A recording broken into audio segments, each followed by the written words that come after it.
My name is Ava Monroe. I'm 23 years old, and last week my family showed me exactly what I'm worth to them.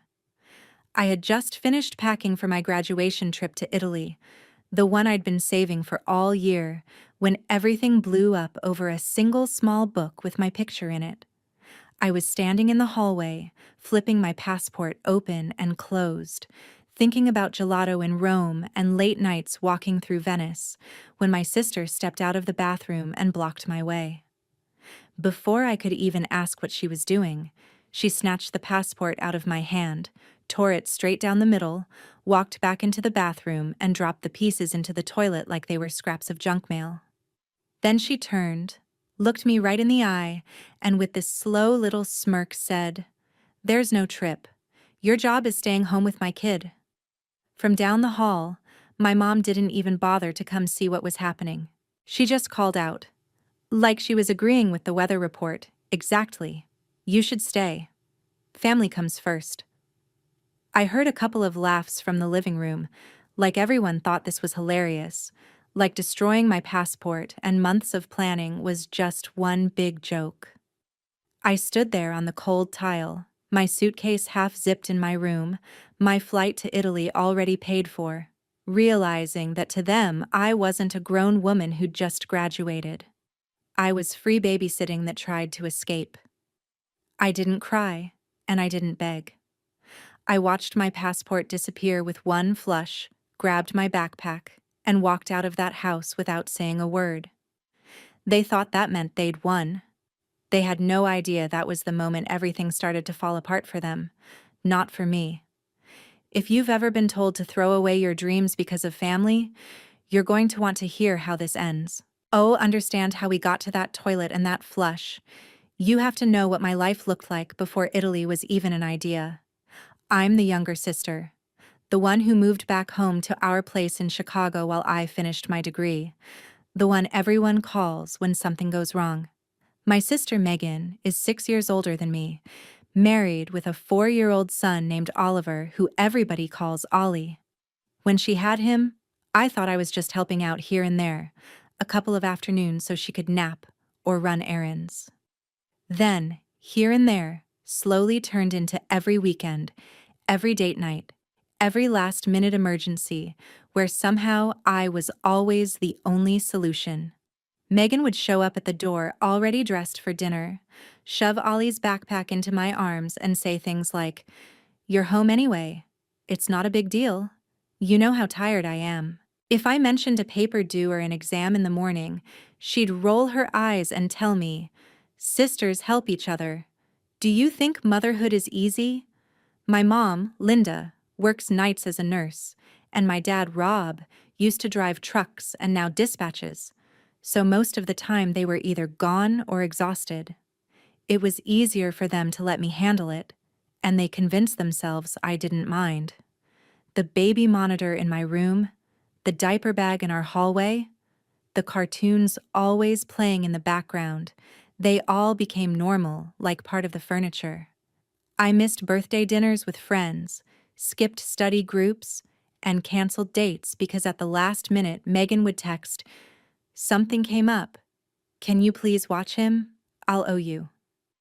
A couple of months before graduation, after we had a break-in on our block, my dad installed a cheap security camera system in the house, just in case, and gave me access to the app on my phone, joking that I could spy on the dog while I was in class. At the time, it felt like another little piece of control I didn't really own. Then graduation came. I walked across the stage, shook hands, took the pictures in my cap and gown while my friends screamed my name from the stands.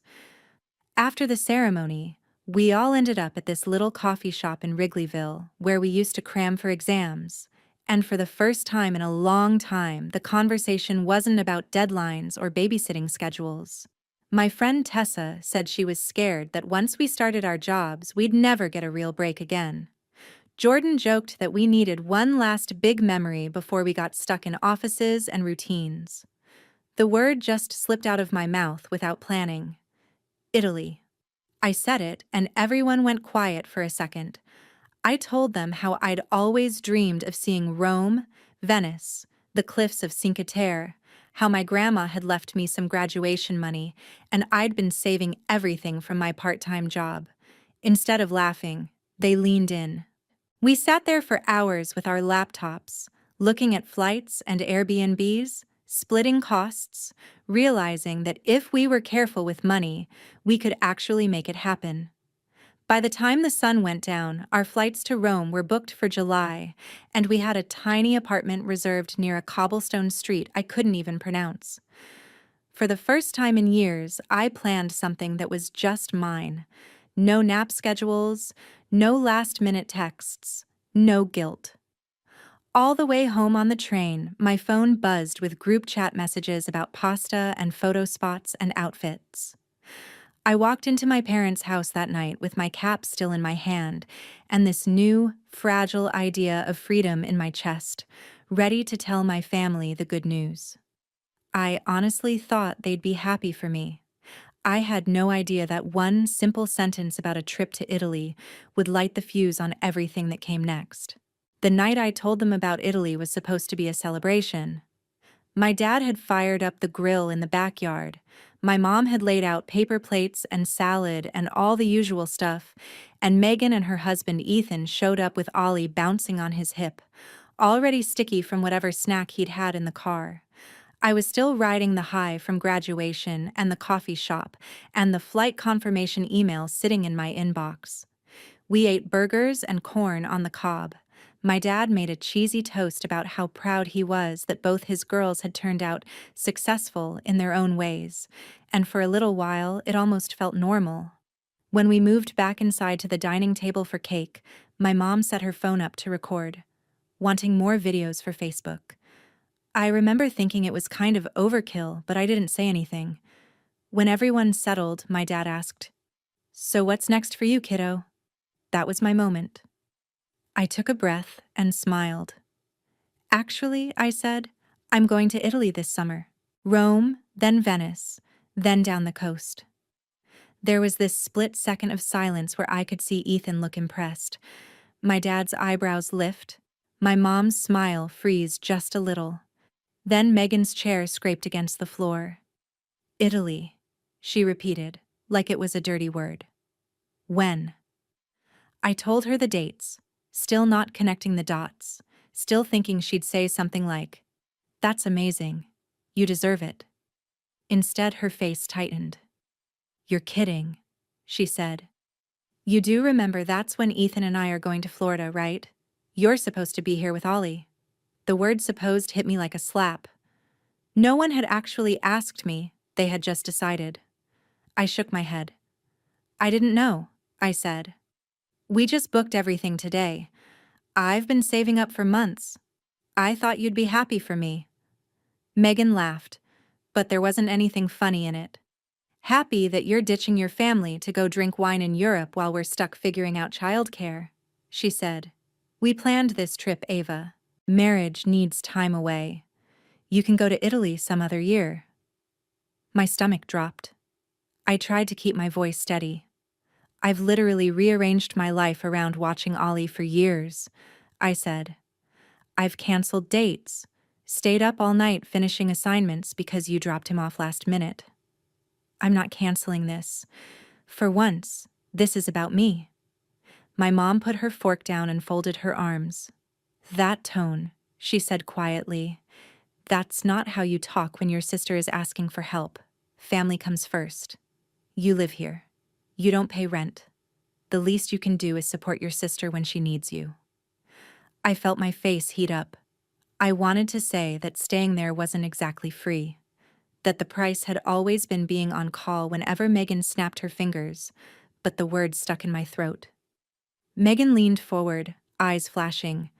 "You're being selfish," she said. "Do you think it's easy raising a kid and working full-time? We don't get to just run off to Italy. You're young. You'll have plenty of time to travel. Right now your nephew needs you." Ethan shifted in his seat, clearly uncomfortable, but he didn't jump in.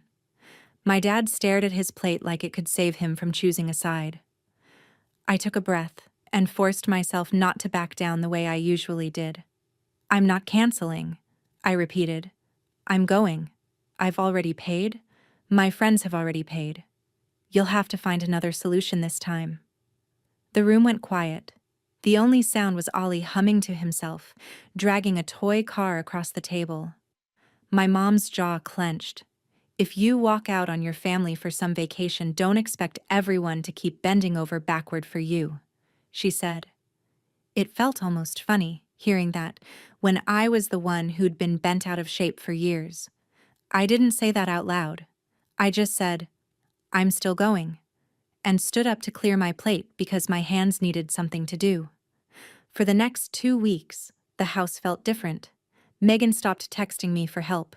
There were no surprise drop-offs, no last-minute demands. My mom was cool and polite. My dad stayed later at work. And every time I walked into a room, conversation seemed to die mid-sentence.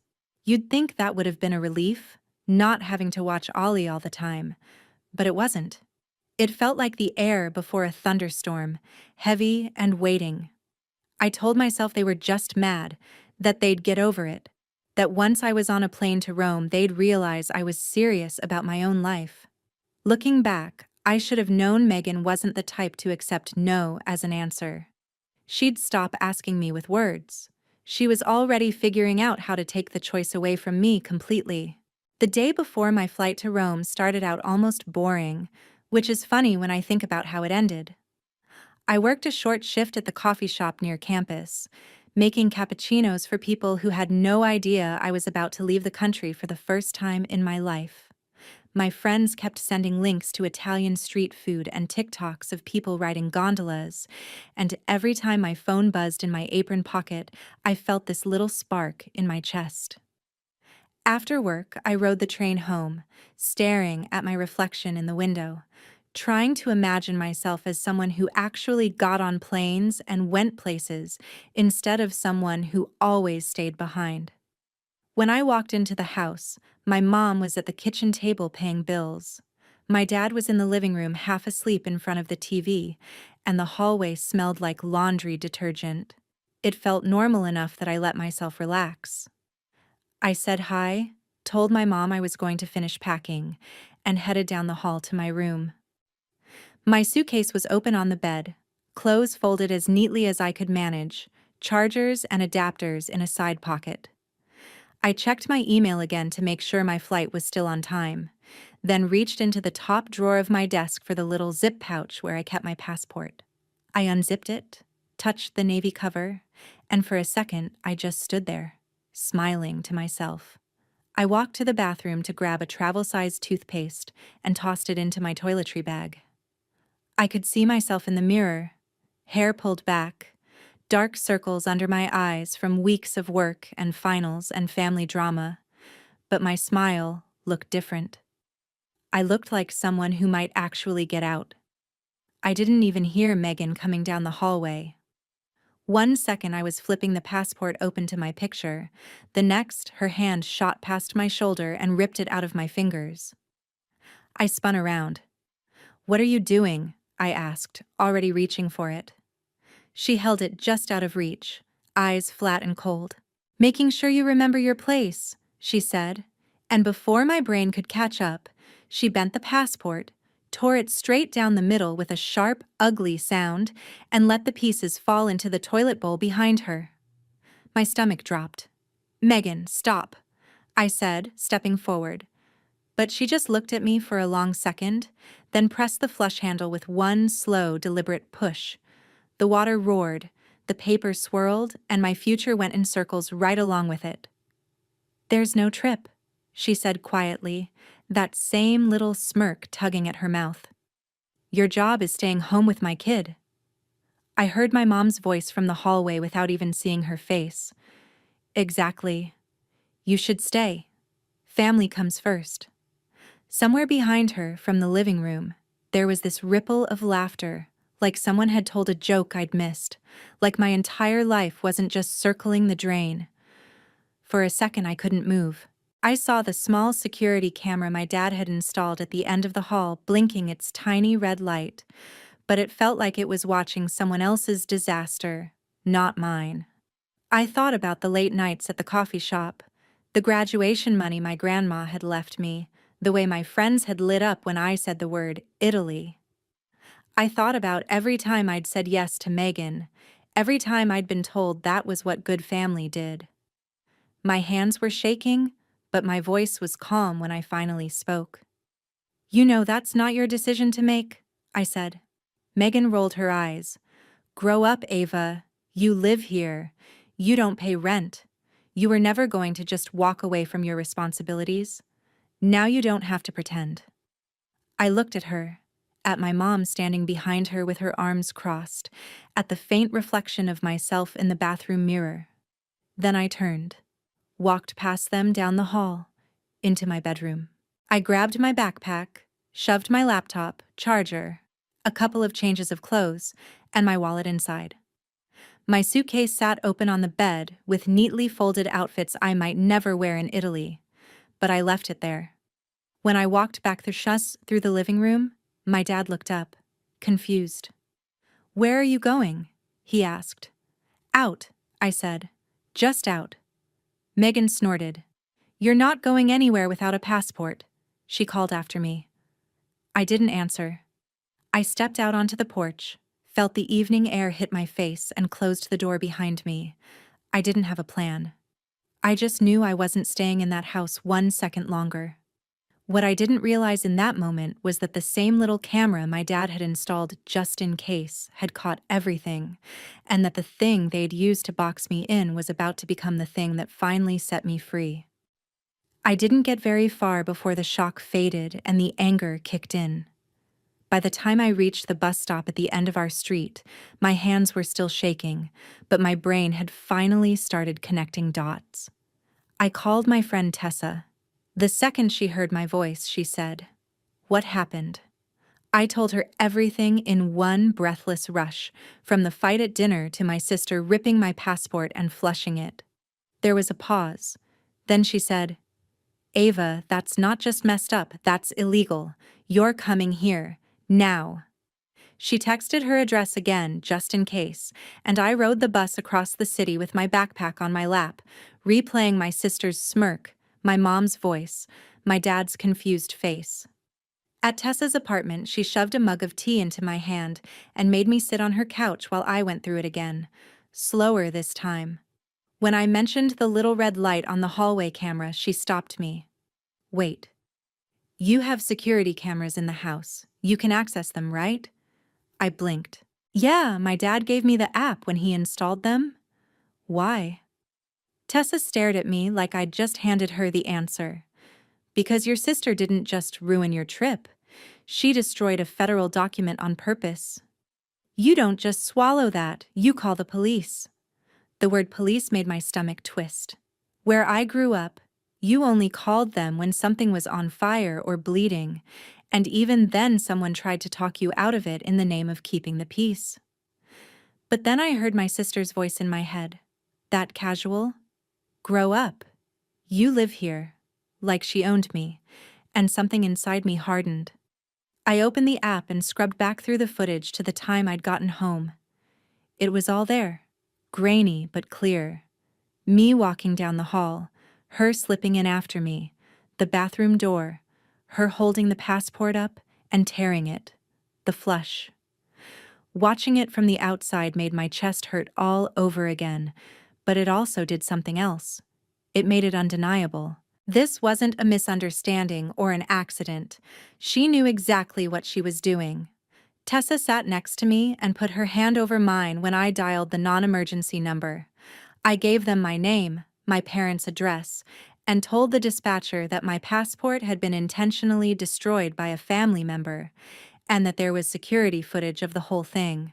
The dispatcher asked a few basic questions, then said they'd send an officer by to take a report. Hearing those words felt unreal.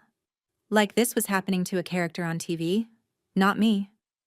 The next afternoon, I went back to my parents' house with a uniformed officer standing on the porch beside me. My dad opened the door, eyes wide, wiping his hands on a dish towel. "Ava, what on earth is going on?" The officer introduced himself, explained why he was there, and asked if we could step inside to view the footage. My mom appeared in the hallway, face going pale when she saw the badge. My sister came down the stairs a minute later, hair in a messy bun, leggings and an oversized sweatshirt, and froze when she saw me and the officer. "What is this?" she demanded. "Some dramatic stunt because you're mad." I didn't answer. I just opened the app and handed my phone to the officer. We watched the video together in heavy silence, the wide-angle view of the hallway showing every step, every gesture. When the sound of the toilet flushing filled the living room, my dad shut his eyes like someone had hit him. The officer asked me a few more questions, then turned to my sister. "Ma'am, do you deny that this is you destroying your sister's passport?" She sputtered something about it being a joke, about not realizing how serious it was, about me leaving things where her kid could get them. But the footage didn't back her up. The officer kept his tone flat. "Either way, ma'am, this is destruction of property, and in this case, a government document. A report has to be filed. There may be charges and fines. You'll receive further notice." He handed me a card with a case number and instructions on using the report to apply for a replacement passport. When he left, the front door closing sounded louder than usual. Nobody spoke for a long moment. Then my dad cleared his throat. "Living room," he said. "Now." 10 minutes later, we were all sitting around a table in a cheap diner downtown, the kind with cracked vinyl booths and burnt coffee. My dad had insisted we not have this conversation in the house. Maybe because he didn't trust himself not to yell. Maybe because he didn't want the neighbors to hear. Ethan had met us there straight from work, still in his button-down shirt, clearly confused and tense. My dad set his hands flat on the table, looked straight at my sister and said, "I watched that video 3 times. Do you have anything to say for yourself?" She crossed her arms, eyes shiny but defiant. "I was stressed," she said. "I didn't mean for it to go that far." She left the passport out. I just wanted her to understand she can't walk away from her responsibilities. I worked my whole life to help this family, and now she thinks she's better than us because she's going to Italy. My mom stayed quiet, staring at her napkin. Ethan looked from her to me, to my dad. "Responsibilities," my dad repeated. "Your responsibility is your son, your job, your marriage, not your sister's entire life. Destroying her passport and dragging the police into it, that's not stress. That's selfishness." My sister's voice rose. "So what? She gets to run off to Europe while we scramble for childcare, and I'm the selfish one. She lives in your house for free. She doesn't pay for anything. She owes this family." I finally spoke up, my voice low. "I owe you 4 years of last-minute babysitting, missed classes, canceled plans," I said. "And you paid me back by flushing the first real thing I've ever done for myself. You didn't even ask. You just decided." Ethan swallowed hard, eyes on his wife. "You destroyed her passport," he said quietly. "On purpose. You didn't tell me." Her face crumpled a little, but she kept pushing. "I didn't think they'd take it so seriously," she said. "I didn't think it would go this far. It's just a passport, she can get another one." My dad shook his head. "With what money?" he asked. "She used her savings for this trip. Your mother and I have been sending you $2,000 a month to help with your mortgage and daycare. Do you remember where that money comes from?" She frowned. "From you," she said. "For the baby." My dad leaned back, suddenly looking older. "From the same pot that was supposed to help both of my daughters get started in life," he said. "From the same overtime shifts that kept me out on the road when Ava was a kid. And I just watched you throw your sister's future down the toilet because you couldn't handle being told no." The table went quiet. Then he took a breath and said, "It stops today." She blinked. "What does?" "The money," he said. "The support. The $2,000 a month. It's done. We're not paying your bills while you sabotage your own family." My mom looked up, but he held up a hand. "No. Enough. Actions have consequences." My sister's mouth opened and closed. "You can't just cut us off," she said. "We have a house. We have daycare. We have." My dad cut in. "You have a job. Or you did. Last I checked. You have a husband. You are not a helpless teenager. You chose to do what you did. Now you can choose to fix it. As for that money," he turned to me, "it's going to Ava now. For at least the next year. She's going to need a new passport, new flight dates, and a place to live that isn't full of people who think they own her." I stared at him, stunned. "Dad?" I started, but he shook his head. "No arguments. You didn't ask for this. You didn't call the police on a whim. You did the only thing you could when your own family backed you into a corner. Let me do something right for once." My sister finally started to cry, the sound sharp and ugly in the small diner. "You're choosing her over me," she said. "After everything I've done, after giving you a grandson, after." My dad's voice was quiet but final. "I'm choosing what's right," he said. "And what's right is not rewarding you for flushing your sister's future." For the first time in a long time, I felt something other than guilt sitting at that table. Small and fragile, but real. It felt a little bit like justice. Fan 6. The fallout didn't hit all at once. It came in waves over the next few weeks, each one a little heavier than the last. The day after the diner, my dad drove me to the courthouse so I could get a certified copy of the police report. We sat in hard plastic chairs while a clerk stamped papers and slid them across the counter. Seeing my name next to words like victim and damaged passport felt strange, but it was also proof that what had happened in that bathroom was real and wrong, no matter how anyone tried to spin it. With the report in hand, I made an appointment at the passport agency downtown.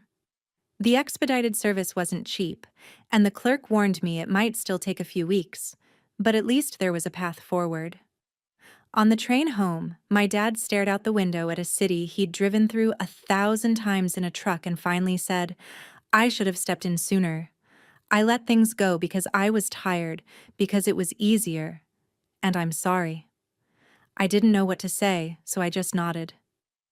That same week, my sister got her first official notice in the mail about the charges and fines. She called my dad in a panic, crying about how it was going to ruin her record, how it might show up on background checks. I only heard his side of the call, but his voice stayed steady. "You did this," he said. "We can't make it disappear. You need to get a lawyer and figure it out." A few days later, the next wave hit. Her company did periodic background checks for people in management, and the new incident popped up fast. HR called her into a meeting.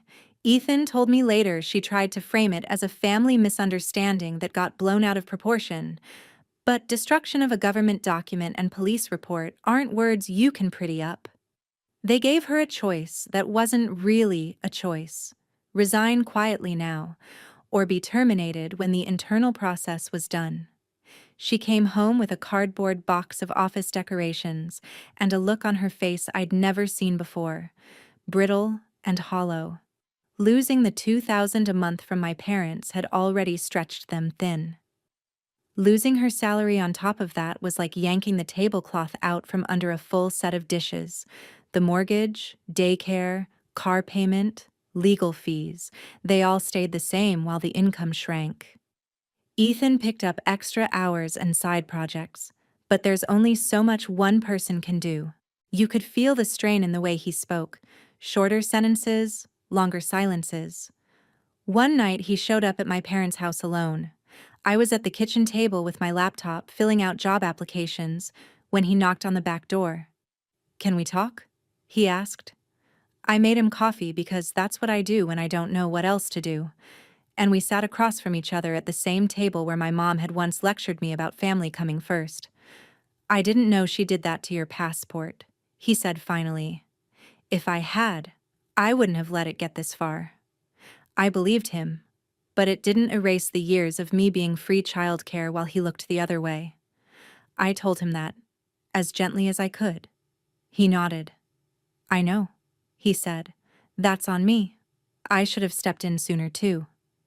But this, the police, the charges, losing her job, it's like she doubled down on every bad habit she's ever had. I've asked her to go to therapy, to apologize, to take real responsibility, and she keeps saying if you hadn't called the cops, none of this would have happened. He looked exhausted. I don't know if I can do this forever, he said. I don't know if I can raise Ollie with someone who thinks destroying her own sister's life is acceptable, as long as it keeps things easy for her. A month later, he moved into a small apartment closer to his office. They started a trial separation. Oliver split his time between them, dragging his stuffed dinosaur back and forth in a little backpack, too young to understand custody, just knowing that sometimes Daddy wasn't there at night. While their life cracked, mine quietly started to take shape. The first transfer of $2,000 hit my account the Friday after the diner. My dad texted me a screenshot with a simple, "Remember, this is a reset, not a gift. Use it to get out, to get ahead." I did exactly that. I put down a deposit on a tiny studio in Lincoln Park. Nothing fancy, just a clean room with a window over a tree and enough space for a bed, a desk, and a secondhand couch. The first night I slept there on an air mattress, listening to distant traffic instead of my nephew's cartoons. I felt more alone and more free than I ever had. During the day, I sent out resumes and portfolio samples to every agency that might need a junior copywriter. A few weeks later, a mid-sized agency in the Loop emailed me. They liked my work. They wanted an interview. I wore the only blazer I owned, rode the train downtown, and sat in a glass-walled conference room talking about brand voice and storytelling while the whole mess with my family hummed in the background of my mind like static. 2 days later, they offered me the job. It wasn't glamorous or huge money, but it was mine, with my name on the email signature, not tied to anyone else's schedule. When my new passport finally arrived, I stood in my little studio holding it for a full minute before I opened it, half convinced it would vanish if I blinked. Inside was my picture, my name, proof that no matter what my sister had tried to do, she hadn't erased my future. I snapped a photo and sent it to our Italy group chat. The replies came in fast, full of all caps and emojis. We'd already decided to push the trip back a few months to give me time to sort everything out. Now it felt real again. At my parents' house, things shifted too. My mom started calling more, her voice softer than it had been in a long time. The first time she came to see my new place, she stood in the doorway with a grocery bag full of cleaning supplies and snacks like an apology. "I'm not saying I was right," she said, setting them down. "I know I wasn't. I just kept thinking about how tired your sister was, how hard it is to be a mom, and I forgot you were drowning too." I didn't let her off the hook, but I told her how it felt to be told I owed them my life because I slept under their roof. How family comes first had started to sound less like love and more like a threat. She actually listened and didn't defend herself. "I should have protected you," she said quietly, not joined in. Hearing that didn't erase what she'd done, but it was a start. My sister stayed away. Sometimes her name popped up on my phone with a missed call or a text that said, "Can we talk?" or "I never meant for it to get this bad." Most of the time, I let it sit. When I did reply, I kept it short. I told her I hoped she was getting help, that Ollie didn't deserve to grow up watching people use love as leverage, and that I wasn't ready to sit across from her and pretend everything was fine just because we shared blood. Actions have consequences. She was living through hers, and for once, the consequences I was living through felt more like choices. As summer edged into fall, my days filled with new routines, mornings on the train to the Loop, scribbling taglines in a notebook. Lunch breaks in the park with coworkers who knew me as Ava, the copywriter, not Ava, the built-in babysitter. Evenings in my studio, cooking cheap pasta and scrolling through photos of Rome, Venice, and Cinque Terre, counting down to the day I'd see them in real life. When my phone buzzed, it wasn't always someone needing something. Sometimes it was just friends, or my dad asking if I'd eaten. The chaos my sister unleashed trying to keep me stuck had blown the walls off the box she'd kept me in. She wanted to make sure I couldn't leave. In the end, she was the one trapped at home facing the life she'd built, and I was the one finally learning what it felt like to move. 3 months later, I was standing in line at O'Hare with my new passport in my hand and a backpack on my shoulders. And for the first time since all of this started, there was nothing anyone could do to stop me. Tessa waved at me from the check-in queue. Jordan was already filming everything on his phone, and Malik and Priya were arguing about who was going to fall asleep first on the plane. When the agent stamped my passport and handed it back, it felt like a quiet kind of victory. Nothing dramatic, just a simple thump that said, "You're really going." The flight to Rome was a blur of bad airplane movies and nervous excitement.